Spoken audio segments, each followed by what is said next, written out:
I'm Frank Marcus of Motor Trend, and I'm here just outside the General Motors Proving Grounds in Milford, Michigan with the newest Corvette model, the Grand Sport. The Grand Sport, in the grand scheme of things, will be replacing the Z51 performance package, actually. Only it's kicking it up several performance notches by incorporating a bunch of Z06 parts. Basically the wheels and tires and brakes, the wider bodywork, the front splitter, all that kind of stuff is Z06. Still the steel frame, still the LS3 engine, although if you get the manual transmission, the LS3 engine is built alongside the hand-built engines, the LS9 and the LS7 in Wixom, and it's handmade also with a dry sump oiling system. The dry sump, of course, adds about 15 psi of oil pressure under most conditions and really works a lot better when the car is generating the 1G coring that's now capable of with the bigger wheels and tires. The car I've got here has the Heritage package, which buys you the de rigueur Grand Sport stripes and also some embroidery on the seats.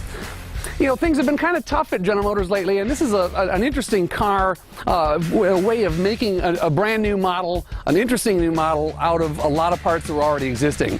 As I mentioned, we've got a lot of Z06 parts. The only thing we actually had to tool new was this front fender with the twin gill cove detail, and actually on the convertibles, the rear quarters. The Grand Sport allows people to have the look of the Z06, but get open air, either a full convertible or with the removable targa top. And a little bit less, extreme performance, although still incredibly high performance, actually. 430 or 436 horsepower with the performance exhaust, which everyone kind of thinks most everybody will pick on this car because it does sound really terrific.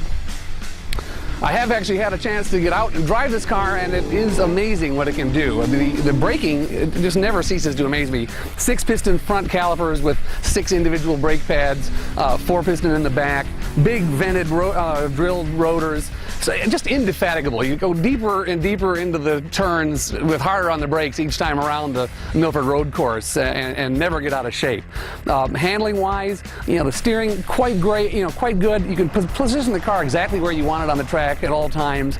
I didn't get a chance to drive the Z06 beside it, but you do drive this and think, well, geez, do we still need that thing or not? Of course, more horsepower is always better.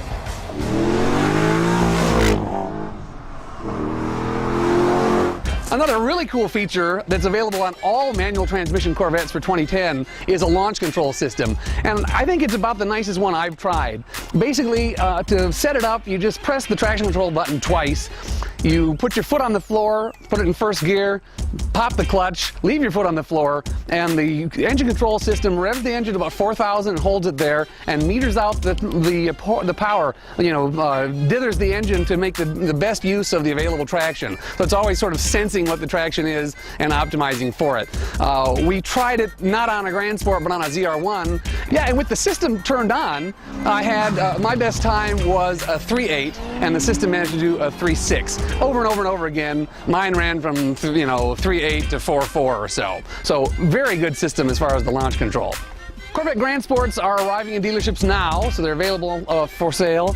The price premium relative to the old Z51, this car costs $45,10 more to buy all that hardware that the Z06 has. Of course, it's about 20 grand less than an actual Z06, so it's a pretty good savings there.